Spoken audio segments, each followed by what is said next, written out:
నుండి ప్రభువైన యేసుక్రీస్తు నుండి కృపయు సమాధానం మనందరికి కలుగును గాక. ఆమేన్. దయచేసి కూర్చోండి.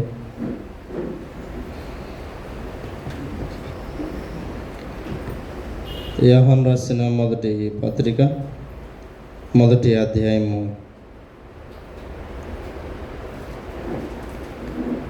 9వ వచనం. మన పాపములను మనం ఒప్పుకొని నెల ఆయన నమ్మదగిన వాడును నీతిమంతుడు కనుక ఆయన మన పాపములను క్షమించి సమస్త దుర్నీతి నుండి మనలను పవిత్రులుగా చేయును. ప్రార్థించుదాం. పరిశుద్ధుల ప్రేమ కలిగిన మా పరమ తండ్రి, లెంటులోని 12వ రోజు శిలువ శ్రమ ధ్యానంలో మేము పాల్గొనుచున్నాం. పశ్చాత్తాపమునకు సంబంధించిన అంశాలను ఈ వారం అంతా ధ్యానం చేసుకుంటున్నాం. ప్రభువా, ఈ దినము రక్షణార్థమైన పశ్చాత్తాపము అనే అంశాన్ని ధ్యానిస్తుండగా నా నోటి మాటలు మా అందరి హృదయ ధ్యానములు నీ దృష్టికి యోగ్యంగా చేయండి. ప్రభు, మేమందరం కూడా సరి అయిన ప్రభు పశ్చాత్తాపం చేయుటకు మాకు అవగాహనయు ఆసక్తియు ఆత్మ ప్రేరణయు కలుగు చేయండి. ఈ ధ్యానములు మా ఆధ్యాత్మిక ఎదుగుదల కారణంగాను చేయమని యేసుక్రీస్తు నామములో వేడుకొని ప్రార్థిస్తున్నాము తండ్రి. ఆమేన్. క్రీస్తునందు ప్రియమైన వాళ్ళ చదవబడిన వాక్యాన్ని బట్టి రక్షణార్థమైన పశ్చాత్తాపము అనే అంశాన్ని మనము ధ్యానం చేయబోతున్నాం. నిన్నటి దినము పశ్చాత్తాపము అనే అంశాన్ని మనం విన్నాము. మరి ఎవరెవరు పశ్చాత్తాపడిరో, ఎలాగున్న వారి పశ్చాత్తాపాన్ని తెలియచేసిరో మనము నిన్నటి దినం విన్నాం. ఈరోజు రక్షణార్థమైన పశ్చాత్తాపము అనే అంశాన్ని ధ్యానం చేయబోతున్నాం. ఏంటి రక్షణార్థమైన పశ్చాత్తాపము? లోకమందు మరి చాలామంది చాలా రీతులుగా పశ్చాత్తాపడుతూ ఉంటారు. ఏడ్చిన విధానం బట్టి పశ్చాత్తాపం అనటానికి వీల్లేదు. కన్నీరు విడిచిన దాన్ని బట్టి అది పశ్చాత్తాపము అనటానికి కూడా వీల్లేదు. భయంలో కూడా కన్నీరు రావచ్చు. ఏదన్నా నష్టం జరుగుతుంది అనేటువంటి బాధ కూడా, బాధను బట్టి కూడా కాస్త కన్నీరు రావచ్చు మనకి. ఇది పశ్చాత్తాపం అనుకోవటానికి వీల్లేదు. బాధపడుతున్నారు, దుఃఖపడుతున్నారు అంటే ఇది ఏదో జరుగుతుందని ఒక భయములో నుంచి వచ్చేది. కానీ రక్షణార్థమైన పశ్చాత్తాపము ఎలా ఉండాలి అని దేవుని లేఖనాలు మనకు జ్ఞాపకం చేస్తున్నాయి. ఎలాంటిది రక్షణార్థమైన పశ్చాత్తాపం అంటే దీనికి నేను మీకు కొన్ని విషయాలను మీ ముందుంచాలని ఆశపడుతున్నాను. మొదటిగా రక్షణార్థమైన పశ్చాత్తాపం ఎలా జరగాలంటే, చాలామంది తమ ఆవేదన వ్యక్తం చేస్తారు తప్పు చేశామని. కానీ రక్షణార్థమైన పశ్చాత్తాపము దేవుని దగ్గర జరగాలి. దేవుని విషయంలో జరగాల్సినటువంటిది రక్షణార్థమైన పశ్చాత్తాపం. చాలామంది నేను ఈ తప్పు చేశాను, ఆ తప్పు చేశానని చెప్పుకుంటూ ఉండొచ్చు ప్రార్థనలో. కానీ ఇవి ఏది చెప్పినా కూడా, అది ఏ పాపము చెప్పినా కూడా అది దేవునికి విరుద్ధమైంది అని మొదట మనం గుర్తించాలి. అదే దేవునికి విరుద్ధంగా ఏదైతే చేస్తామో అది ప్రతిదీ దేవుని దగ్గర మరి ఒప్పుకునేదే పశ్చాత్తాపం రక్షణార్థమైంది. మీరు లేఖనాలు గమనించండి. కీర్తనకారులు లేకపోతే భక్తులు తాము చెప్పినటువంటి మాటలు, దేవా కేవలము నీకే, నీకు విరోధంగా మేము పాపం చేశాము. ఇది రక్షణార్థమైన పశ్చాత్తాపం. అంటే దేవుణ్ణి ఆయాసపరిచిన, దేవుణ్ణి దుఃఖపరిచిన, దేవుని మనస్సును గాయపరిచిన, వేదన గురి చేసినటువంటి అంశము నా జీవితంలో ఉంటుంది. అందుకనే నీ జీవితంలో ఉంటుంది. దేవునికి ఇది చెప్పాలి, దేవా నీకు విరుద్ధంగా నేను పాపం చేశాను. 51వ సంకీర్తన 4వ చరణంలో కీర్తనకారుడు అదే అంటాడు, దేవా నేను పాపం చేశాను, అది కేవలం నీకు వ్యతిరేకంగా చేసిన పాపమే. చూడండి 51వ అధ్యాయము 4వ వచనంలో కీర్తనకారుడు, అవి మనం చదువుకున్నాయి కానీ వాటి లోతుని మనం కొన్నిసార్లు గమనించకపోవచ్చు. చూడండి, నీకు కేవలము నీకే విరోధంగా నేను పాపము చేసి ఉన్నాను, నీ దృష్టి ఎదుట నేను చెడుతనం చేసి ఉన్నాను, కావున ఆజ్ఞ ఇచ్చినప్పుడు నీవు నీతిమంతుడుగా అగపడదు, తీర్పు తీర్చున్నప్పుడు నిర్మలుడుగా. కాబట్టి ఏంటిది రక్షణార్థమైన పశ్చాత్తాపము అంటే, దేవుణ్ణి ఆయాసపరిచింది ఏదైతే ఉందో, దేవుణ్ణి దుఃఖపరిచింది, దేవుణ్ణి ఆయనను బాగా మరి పశ్చాత్తాపడినట్లుగా, ఆయన ఈ నరులను ఎందుకు సృజించానా అని ఆయన తన మనసులో నొచ్చుకున్నట్లుగా ఏ అంశమైతే మన జీవితాల్లో కలుగు చేశామో, ఏ పాపమైతే చేశామో దానిని ఒప్పుకుంటూ చేసేదే రక్షణార్థమైన పశ్చాత్తాపం. నేను ఈ తప్పు చేశాను, ఆ తప్పు చేశాను అన్నీ ఎన్నోసార్లు చెప్తూ ఉంటాం, కానీ ఆ తప్పు ప్రతీది ఎవరికి వ్యతిరేకం అవుతుంది? దేవునికి వ్యతిరేకం అవుతుంది. అందుకే దేవునికి చెప్పాలి, ప్రభా ఇది కేవలం నీకు వ్యతిరేకంగా చేసిందే. ఏం చేశాడు దావీదు దేవునికి వ్యతిరేకంగా? హత్య చేశాడు, అలాగే మరి ఊరియా భార్య విషయంలో తప్పు చేశాడు, ఆ ఊరియాను చంపించడానికి తప్పుడు తాకీదులు రాశాడు. ఇది ప్రతిదీ, ఈ ప్రాసెస్ అంతా కూడా దావీదు చేసింది ఏదైనా కూడా దేవునికి వ్యతిరేకంగానే అయిపోయింది. అందుకే కేవలం నీకు వ్యతిరేకంగా చేసింది అని మాట్లాడు. 139వ సంకీర్తన చివరి చరణాల్లో ఉంటుంది, దేవా మా యందు నీకు ఆయాసకరమైనది ఏమైనా ఉన్నదేమో, మా మార్గాలు, మా తలంపులు, మాకున్నటువంటి జీవన విధానంలో నీకు ఏదైనా ఆయాసకరమైనది ఉన్నదేమో అని కీర్తనకారుడు ఆ మాటను జ్ఞాపకం చేస్తాడు. 139, 23, 24. దేవా నన్ను పరిశోధించి నా హృదయమును తెలుసుకొనుము, నన్ను పరీక్షించి నా ఆలోచనలను తెలుసుకొనుము, నీకు ఆయాసకరమైన మార్గము నా యందున్నదేమో చూడుము. ఎవరికి ఆయాసకరమైంది ఇక్కడ? దేవునికి. కాబట్టి రక్షణార్థమైన పశ్చాత్తాపము ఎక్కడ కలుగుతుంది అనంటే, దేవుని దగ్గర, దేవుని విషయంలో దేవుని ఆయాసపరిచిన అంశాలేందో గుర్తుబట్టి వాటిని ఒప్పుకోవటంలో రక్షణార్థమైన పశ్చాత్తాపం కలుగుతుంది.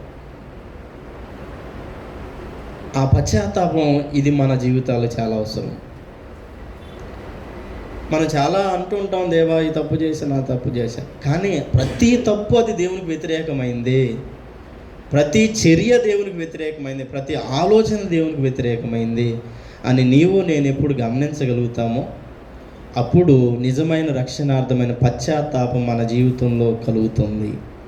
ఎందుకు ఈ మాటలు నేను చెప్తున్నాను అంటే, మీరు గమనించారు 51:4 అక్కడ నీకు కేవలం నీకే విరోధంగా పాపం చేశానని చెప్పుకుంటే అక్కడ ఒక మాట వాడాడు, నీవు నీతిమంతుడవు అని పదం ఉపయోగించాడు. మనం చదువుకున్నటువంటి పత్రికలో కూడా దేవుడు అబద్ధికుడు కాదు, దేవుడు నీతిమంతుడు, ఆయన సత్యవంతుడు, ఆయన ఏమాత్రం కూడా అబద్ధమాడు దేవుడు కాదని జ్ఞాపకం చేస్తాడు. కాబట్టి దేవుడు నీతిమంతుడై ఉన్నప్పుడు ఆయన నీతికి మనము వ్యతిరేకంగా ఉన్నామని చెప్పుకోవటమే, ఆయన సత్యానికి నేను వ్యతిరేకంగా ఉన్నాను, ఆయన మార్గానికి నేను వ్యతిరేక దిశలో ప్రయాణం చేస్తున్నానని ఆయన దగ్గర ఒప్పుకోవటమే రక్షణార్థమైన మారు మనసు, రక్షణార్థమైన పశ్చాత్తాపం. సో ఇది ఎక్కడ జరగాలి? దయచేసి చెప్దాం, ఎక్కడ జరగాలి? ఇది దేవుని దగ్గర చెబుతున్నప్పుడు, దేవుని దగ్గర వ్యక్తపరుస్తున్నప్పుడు, దేవుని విషయంలో వ్యక్తపరుస్తున్నప్పుడు అది రక్షణార్థమైన పశ్చాత్తాపానికి గుర్తు. రెండవది, రక్షణార్థమైన పశ్చాత్తాపానికి గుర్తు ఏంటి అంటే ఒప్పుకోవటం. ఇది ఎప్పుడు ఒప్పుకోవడం మనం వింటూనే ఉంటాం, ఒప్పుకోవటం అనేటువంటి విషయాలు. అయితే రక్షణార్థమైన పశ్చాత్తాపం ఒప్పుకోవటంతో ప్రారంభమవుతుంది. మనం చదివి యోహాను రాసిన మొదటి పత్రిక మరి 9-10 అక్కడ రాయబడిన మాటలు అవే చదువుకుందాం.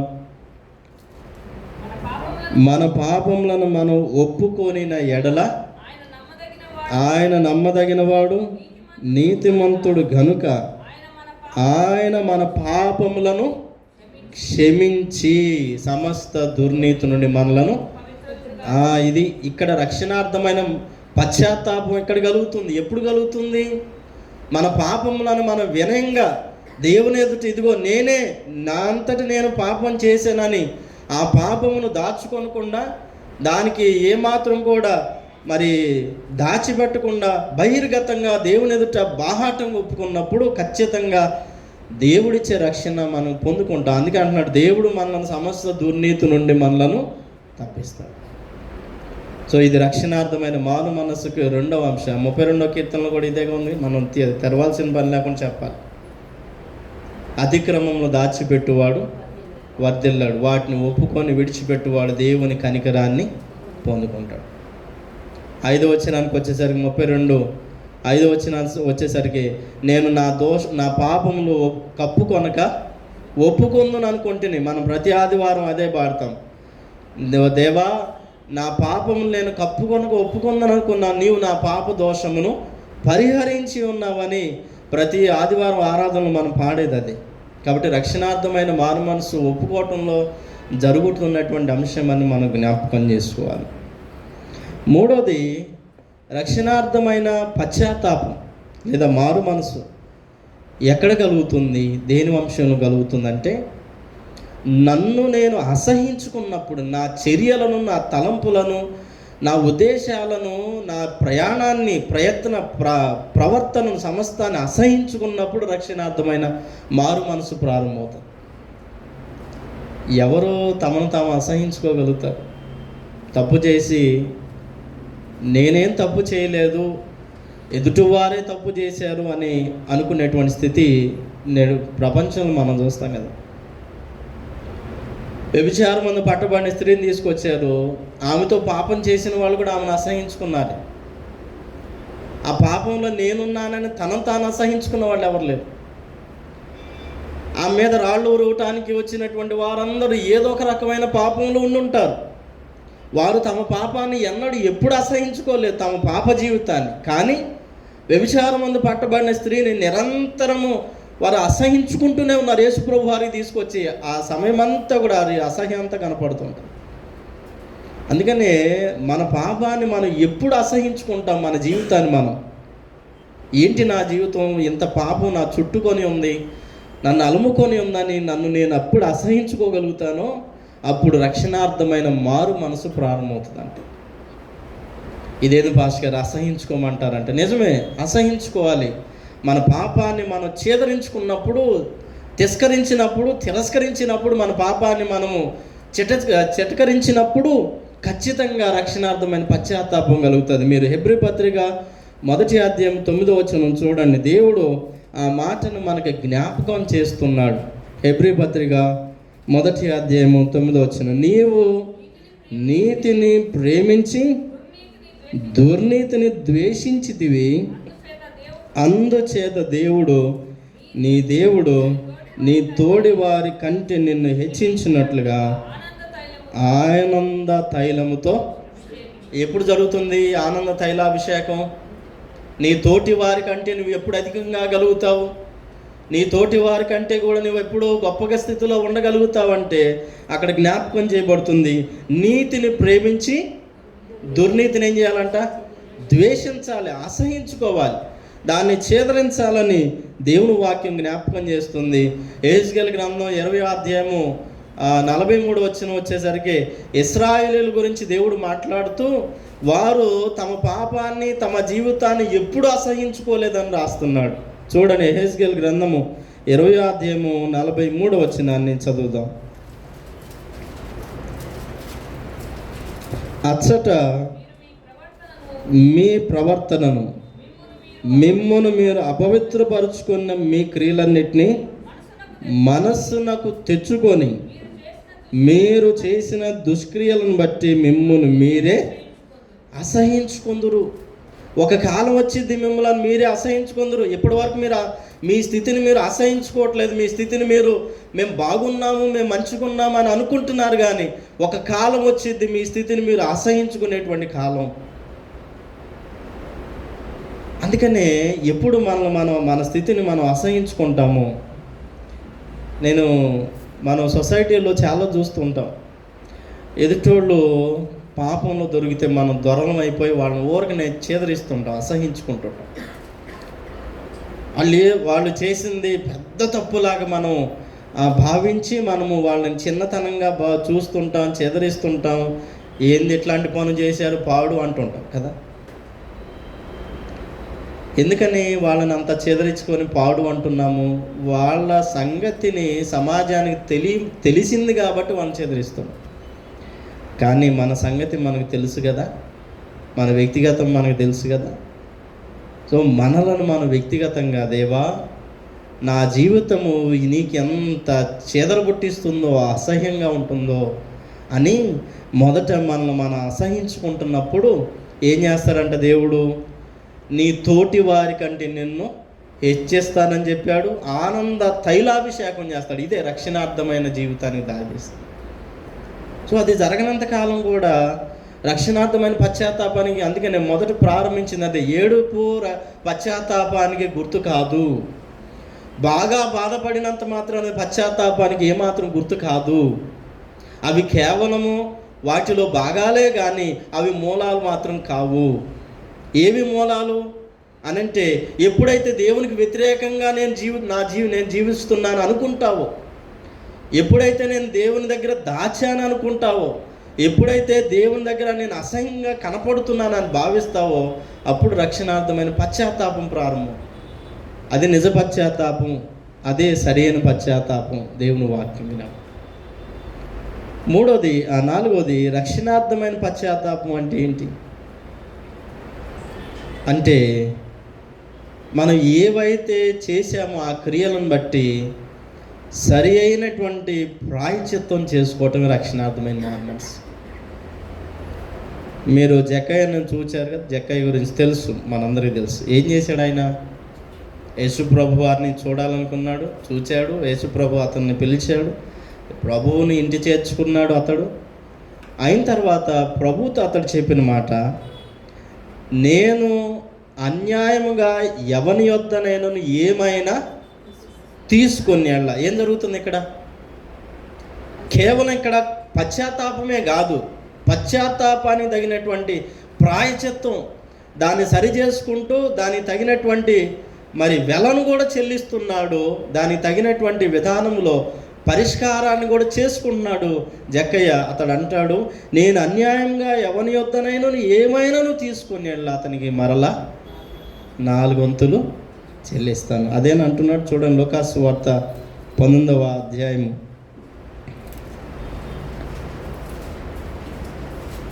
8వ వచనం. జక్కయ్య నిలబడి, ఇదిగో ప్రభువా, నా ఆస్తిలో సగము పేదలకు ఇచ్చుచున్నాను. నేను ఎవని యొద్దనైనను అన్యాయంగా దేనినైనను తీసుకుని వెళ్ళి అతనికి 4 వంతులు మరలా చెల్లించదం.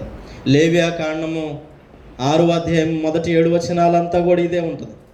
ఎవడైనాను దోషం చేసిన ఎళ్ళ, అబద్ధం చేసిన ఎళ్ళ, దొంగతరాసు త్రూచిన ఎళ్ళ, తప్పుడు సాక్ష్యాలు పలికిన ఎళ్ళ, లేకపోతే చెడు మార్గంలో ప్రయాణించిన ఎళ్ళ, అతడు తగినటువంటి ప్రాయశ్చిత్తాన్ని చేసుకోవాల్సిందే అని లేవియా కాండం 6వ అధ్యాయము మొదటి 7 వచనాలంతా కూడా రాయబడినట్టే, జక్కయ్య తాను ఏవైతే చేశాడో, తప్పిదాలు పాపం చేశాడో, అతడు రక్షణార్థమైన పశ్చాత్తాపం చేస్తూ దానికి సరి అయినటువంటి ప్రాయశ్చిత్తం చేసుకున్నాడు. చూడండి, లేవియా కాండము 6వ అధ్యాయము మొదటి నుంచి నేను చదువుతున్నాను.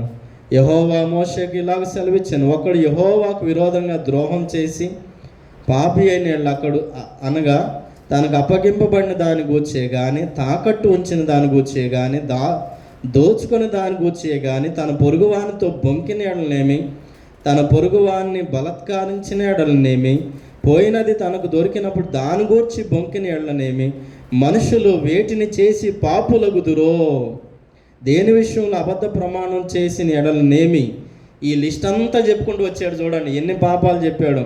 అతడు పాపము చేసి అపరాధి యగును గనుక అతడు తాను దోచుకొని సొమ్మును గూర్చి బలత్కారం చేతను అపహరించిన దాని గూర్చి, తనకు అప్పగింపబడిన దాని గూర్చి, పోయి తనకు దొరికిన దాని గూర్చి, దేని గూర్చినైతే తాను అబద్ధ ప్రమాణం చేసిన దాని అంతయు మరలా ఏం చేయమంటున్నాడు అక్కడ? మరలా ఇచ్చుకోవాలి. ఇప్పుడు జక్కయ్య ఏం చేస్తున్నాడు?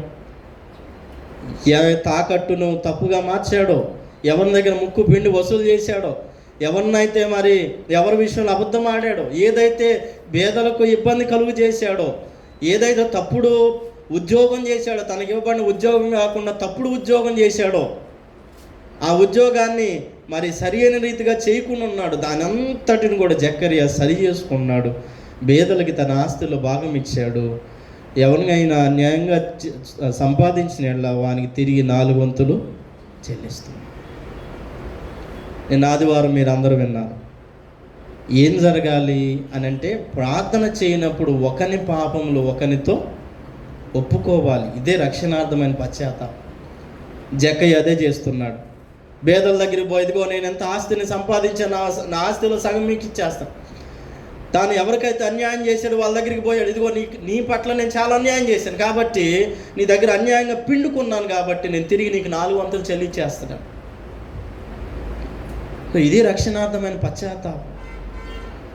ఇలాంటి రక్షణార్థమైన పశ్చాత్తాపం మన జీవితంలో జరగనంత వరకు, మనం ఎంత ఏడ్చినా, ఎంత బొబ్బలు పెట్టినా, ఎంత అరుపులు అరిచినా, లేకపోతే ఉపవాసం ఉండి ఆ బోరలు ఊదిస్తూ వీధుల్లో వస్త్రాలు చించుకొని, ఇదిగో నేను ఉపవాసం అని గొప్పగా చెప్పుకున్నా కూడా అవే పశ్చాత్తాపానికి మూలాలు కావండి. ఎప్పుడు ఈ 4 పనులు మనం చేయగలుగుతాం? మొదటిది, ఎవరికి వ్యతిరేకంగా ఉంటున్నాం మనం? దేవునికి. దేవా, నేను నీకు వ్యతిరేకంగా ఉన్నాను, నేను ఆయాసపరిచాను, నిన్ను ఎంతో దుఃఖపరిచాను నేను. దేవుడు ఆయాసపడ్డాన్ని? దేవుడు దుఃఖపడ్డా? నోవా కాలంలో దేవుడు చేసింది తన మనసులో, నరులను చేసినందుకు ఆయన మనసులో సంతాపపడ్డాడు. నిన్న విన్నాం, నినివే పట్టణస్తుల గురించి అయ్యగారికి జ్ఞాపకం చేశారు. నినివే పట్టణస్తుల విషయమై దేవుడు ఎంతో నొచ్చుకున్నందు కదా ప్రజలందరూ కూడా దేవుని దగ్గర చేరి, ప్రభువా మేము నీకు విరోధంగా పాపం చేసామని కదా వారు ప్రార్థన చేసింది, పశ్చాత్తాపడింది. సో అది జరగాలి. దేవునికి వ్యతిరేకంగా పాపం చేసామని మనం ఒప్పుకోవాలి. రెండవది, ఏమైతే దాచావో అది ఖచ్చితంగా దేవుని దగ్గర ఒప్పుకోవాలి. మూడవది, మనలను మనం తప్పకుండా అసహించుకోవాలి. ఎందుకని మనం అసహించుకోవాలి? మనం మొదటగా దేవునికి అసహ్యంగా కనిపిస్తున్నాం. ఎందుకు? దేవుడు అబద్ధికుడు కనిపించట్లేదు. దేవుడు సంపూర్ణ నీతిమంతుడిగా, సత్యవంతుడిగా, యథార్థవంతుడు కనపడుతున్నాడు. కాబట్టి ఆ సత్యవంతుడు, యథార్థవంతుడు ముందు అసహ్యం నిలబడగలుగుతుందా? అందుకని మనం అసహించుకోవాలి. అదే మనం చదువుకున్నటువంటి పత్రిక 1వ అధ్యాయం 9వ వచనంలో రాయబడినటువంటి మాటలు అవి. ఆయన దేవుని గురించి చాలామంది అనుకుంటారంట, ఆయన అబద్ధికుడేమో అనుకుంటున్నప్పుడు భక్తుడు రాస్తున్నాడు, దేవుడు అబద్ధికుడు కాడు. 9-10 వచనం, మన పాపములను మనం ఒప్పుకొని నెల ఆయన నమ్మదగిన వాడు, నీతిమంతుడు కనుక ఆయన మన పాపములను క్షమించి సమస్త దుర్నీతి నుండి మనలను పవిత్రులుగా చేయను. మనము పాపము చేయలేదని చెప్పుకొని నెల ఆయన అబద్ధికునిగా చేయవారము, మరియు ఆయన వాక్యం మనలో ఉండదు. సో ఇవి మనం మన జీవితాలకు జ్ఞాపకం చేసుకుని, ఇలాంటి పశ్చాత్తాపం ఉందా? నన్ను నేను సరిగా అసహించుకొని ఎప్పుడు నిరంతరం ఇతరులను అసహించుకుంటున్నా, ఇతరులను దూషిస్తున్నా, ఇతరులను ద్వేషిస్తున్నా, నన్ను నేను ఎప్పుడు అసహించుకోగలదు? నా జీవిత ప్రవర్తన, క్రియలు, తలంపులు, ఆలోచనలు. నాకు బాగా ఇష్టమైన ఒక పాట, ప్రభు ప్రేమ తొలికేక అనే పాటలో ఆయన సమరయ స్త్రీ దగ్గరికి వెళ్ళాడు, కానీ ఆయన సమరయ స్త్రీని ద్వేషించలేదు, చేదరించుకోలేదంట. చేశాడా? ఆయన దేన్ని ద్వేషించాడు? పాపాన్ని కదా.